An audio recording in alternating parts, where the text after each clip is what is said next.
कि जीवन के अंदर अच्छे विचार कहाँ पनपते हैं।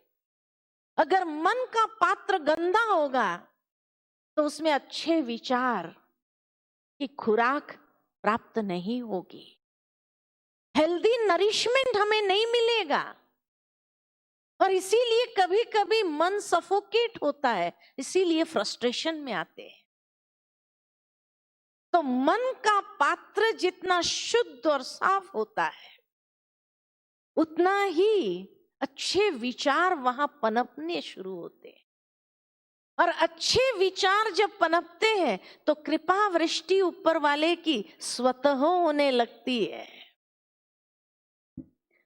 और कृपा वृष्टि जब होती है तो जीवन रूपी यज्ञ शुद्ध और सुगंधित हो जाता है, उसमें से बदबू नहीं आती, अशुद्धि की बदबू नहीं आती है। और उसके लिए कर्मों को श्रेष्ठ करने की आवश्यकता है। जितना हमारा कर्म श्रेष्ठ शुद्ध, तब जीवन रूपी यज्ञ पूर्ण होता है। और कर्म को श्रेष्ठ करने के लिए ज्ञान, विजडम की आवश्यकता है। और विजडम का सोर्स परमात्मा है। तो जब परमात्मा से ज्ञान की प्राप्ति होती है, उस ज्ञान को हम जीवन के अंदर अप्लाई करते हैं और अप्लाई करके जीवन रूपी यज्ञ को शुद्ध करते हैं, तो अपने आप आशीर्वाद की वृष्टि होने लगती है। और आशीर्वाद की वृष्टि जिसमें होती है तो संतुष्टता, प्रसन्नता, ये नरिशमेंट से हम अपने मन को, अच्छे गुणों के नरिशमेंट से हम अपने मन को नरिश करना शुरू करते हैं। कितनी ऊंची बातें कही गई है गीता के अंदर। जीवन जीने की जो कला है वो कितना सुंदर ढंग से दी हुई है। लेकिन आज भी लोग गीता को पढ़ते हैं तो एक ग्रॉस लेवल पर पढ़ लेते हैं, समझते हैं और सोचते हैं तो समझ में नहीं आता है। इसीलिए उसको लाल कपड़े में लपेट करके बंद करके रख देते हैं। साल में एक दिन पूजा कर लेते हैं और फिर वापस लपेट के रख देंगे। कितनी ऊंची विजडम की बातें हैं, लेकिन क्योंकि उसको अप्लाई नहीं कर पाए, इसलिए जीवन कैसा बनता जा रहा है, जीवन रूपी यज्ञ अशुद्ध हो गया। उसके बाद भगवान ने बहुत सुंदर बात कही कि इस सृष्टि चक्र के अनुसार जो नहीं बरतता है वह पापायु, वो पापी है। इंद्रियों का सुख चाहने वाला वो व्यर्थ ही जीता है। अर्थात यज्ञ ऐसी विशेष विधि है जिसमें इंद्रियों को आराम नहीं अपितु अक्षय सुख की प्राप्ति होती है। अक्षय सुख, इंद्रियों का संयम के साथ इसमें लगने का विधान है। रूल क्या है? संयम के साथ इसमें लगना है। इंद्रियों का आराम चाहने वाला पापायु है, लेकिन जो संयम के साथ इंद्रियों को वो अक्षय सुख की प्राप्ति जीवन के अंदर करता है। बहुत सुंदर एक बात याद आती है। एक बार एक व्यक्ति खूब भक्ति करता है और भगवान प्रसन्न हो जाते हैं। भगवान ने कहा मांगो, जो मांगेगा मिल जाएगा, तुमने मुझे प्रसन्न कर लिया। व्यक्ति ने कहा, हे भगवान, मैं जीवन में दुखी होना नहीं चाहता, सदा सुखी होना चाहता हूं। ऐसी कोई विधि बताओ, ऐसा कोई मंत्र दे दो जो सदा सुखी रहूं। मैं दुखी होना नहीं चाहता। मैं समझती हूं यहां भी कोई भी दुखी होना नहीं चाहता, हमेशा सदा सुखी रहना चाहते हैं। भगवान ने कहा ठीक है, और भगवान ने उसको एक कावड़ दिया। कावड़ समझते ना, जो श्रवण कुमार अपने माता पिता को बिठा कर ले जाते थे, यात्रा कराते थे, वो कावड़ दिया उसको। और वो कावड़ में एक तरफ काला कपड़ा था, एक तरफ सफेद कपड़ा था। और उसको दिया और कहा कि एक बात ध्यान रखना, ये काला कपड़ा पीछे, सफेद कपड़ा आगे रहना चाहिए, सदा सुखी हो जाएगा। मनुष्य बड़ा आश्चर्यचकित हो गया कि कावड़ से सदा सुखी कैसे रह सकता हूं मैं? हे भगवान, कुछ तो स्पष्ट करो। तो भगवान मुस्कुराते हुए स्पष्ट करते हैं कि हे मानव, जीवन की यात्रा में तुम बहुत लोगों से मिलोगे और हर इंसान के अंदर अच्छाई भी है, बुराई भी है, दोनों होती है। लेकिन जब भी तुम्हें किसी की अच्छाई दिखाई दे तो सफेद कपड़े में आगे रख देना और उसी अच्छाई के आधार पर उसके साथ व्यवहार करना। और जब भी तुम्हें किसी की बुराई दिखाई दे तो उसको पीछे काले कपड़े में डाल देना, उसको कभी सामने नहीं रखना और उसके आधार पर व्यवहार नहीं करना, तो सदा सुखी हो जाएगा। व्यक्ति ने कहा ये तो सहज बात है। उसने कावड़ ले लिया और कावड़ लेकर के जीवन की यात्रा में चलने लगा। जब भी किसी की बुराई दिखाई देता तो पीछे डाल देता, जब भी किसी की अच्छाई दिखाई देती सामने रख देता और उसी के आधार पर व्यवहार करता और सचमुच सुखी हो गया। बड़ा सुखी जीवन व्यतीत करने लगा। लेकिन एक बार वो व्यक्ति सोया हुआ था। अचानक रात में भूकंप आया, हड़बड़ाहट में उठा, भागने लगा। वो कावड़ अपना उठाया और गलती से काला कपड़ा आगे, सफेद कपड़ा पीछे हो गया। अब जब भी किसी को देखता है, अच्छाई दिखाई देती तो पीछे डाल देता और बुराई सामने रखता है और उसी बुराई के आधार पर व्यवहार करता। तब से लेकर दुखी हो गया। अब भगवान पुनः पूछते हैं, कावड़ बदली करना चाहते हैं?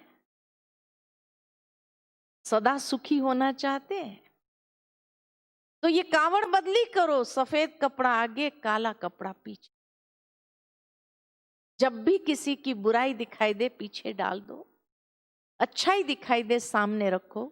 देखो, मंदिर में जाते तो भगवान से क्या प्रार्थना करते कि हे प्रभु मेरे अवगुण चित्त न धरो, यही गाते हैं ना।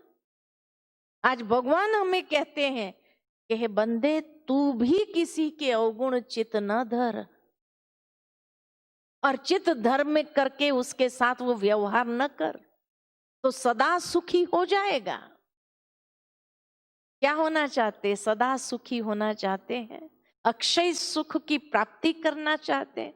तो अक्षय सुख की प्राप्ति करने के लिए कभी भी किसी के अवगुणों को चित्त न धरो, पीछे डाल दो और अच्छाई को सामने रखते हुए चलो। उसके आधार पर ही व्यवहार करो। जीवन के अंदर प्रैक्टिकल कर्म के समय, व्यवहार के समय, संबंधों में जब आते हैं तब तो सदा सुखी हो जाएंगे। इतनी सुंदर बात यहाँ अक्षय सुख की प्राप्ति की विधि भगवान ने बताई कि इंद्रियों का संयम के साथ इसमें लगने का विधान है। संयम के साथ जब जीवन जीते हैं तब अक्षय सुख की प्राप्ति होती है। और फिर आगे कहा, जनक आदि ज्ञानी जन भी अनासक्त होकर सदा कर्म करते रहे।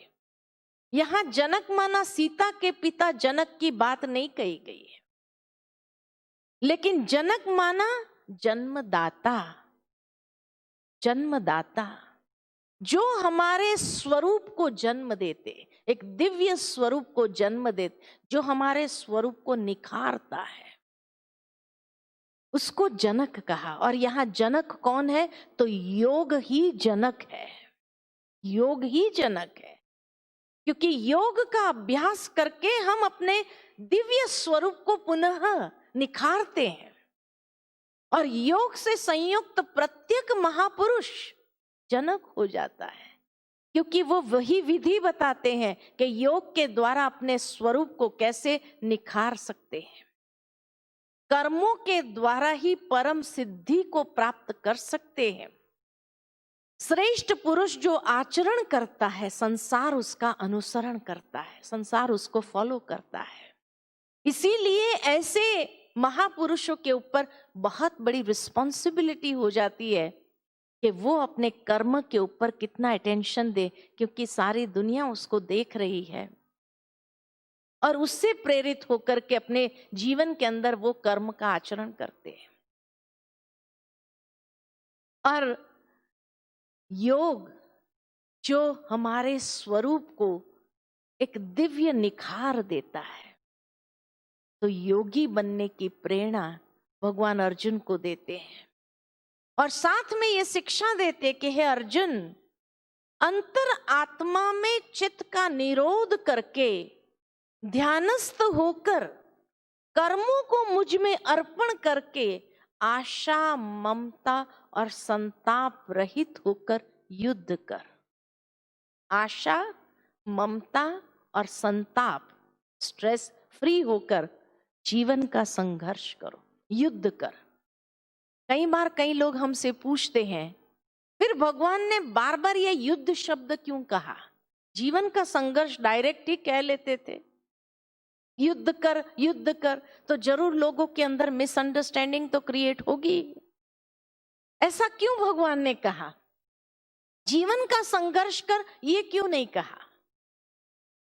देखो, आपके घर में छोटे बच्चे होते हैं और बच्चे मान लो कि बाहर खेलने जाते हैं गली में अपने दोस्तों के साथ, और जब खेलने जाते हैं वहां खेल रहे होते हैं वो छोटे बच्चे, और अचानक बड़े लड़के आ जाते हैं और बड़े लड़के वो छोटे बच्चों को वहां से भगा देते हैं, हटो हटो हटो हटो, ये हमारी जगह है, हम खेलेंगे यहाँ पर, तुम लोग भागो यहाँ से, भगा देते हैं। अब वो छोटे बच्चे बेचारे क्या करें? वो बेचारे सहम जाते हैं और साइड में खड़े होकर उनके खेल को देखते हैं। लेकिन रोज जब आपका बच्चा घर में आता है तो एक ही शिकायत उसकी होती है, माँ को क्या कहता है, आज भी वो लड़के आ गए, हमको खेलने नहीं दिया, हमको भगा दिया। रोज उसकी एक ही शिकायत होती है। रोज रोज उसकी एक ही शिकायत सुन करके माँ क्या कहेगी? माँ भी जानती है बड़े लड़कों के सामने वो लड़ तो सकता नहीं है, बच्चे हैं छोटे। माँ क्या कहेगी? माँ यही कहेगी, अरे मारो गोली, तुम वहां खेलने क्यों जाते हो? दूसरी जगह नहीं खेल सकते हैं? तुम लोगों को जब पता है कि वो लड़के लोग आने वाले हैं, वो तुम लोगों को भगाएंगे, तो वहां खेलने की दूसरा कोई जगह नहीं है? तो माँ क्या कहती है, अरे मारो गोली उस स्थान को, वहां कल से नहीं जाना, दूसरे जगह पर खेलना, यही कहते हैं ना। अब मारो गोली का मतलब ये थोड़ी है कि बंदूक उठाकर गोली मारने के लिए कहा, एक मुहावरा है। ठीक इसी तरह भगवान भी जब ये कहते हैं, अरे युद्ध कर, तू मारो सबको, मारो माना कोई हिंसक युद्ध की बात भगवान नहीं कह रहे हैं। जिस गीता को पढ़ करके महात्मा गांधी ने अहिंसा के बल पर स्वराज्य दिलाया, आप सोच सकते हैं कि वो भगवान पांडवों को स्वराज्य के लिए हिंसक युद्ध की बात कहेंगे? और अगर भगवान ने भी हिंसक युद्ध के लिए प्रेरणा दी होती थी, फिर तो टेररिस्ट लोगों को भगवान ही मानना चाहिए, क्योंकि वो भगवान के महावाक्य को फॉलो कर रहे हैं। ये प्रेरणा भगवान ने नहीं दी है। और इसीलिए जब युद्ध कर ये कहा, तो एक मुहावरे के रूप में कहा, इन सबको मारो।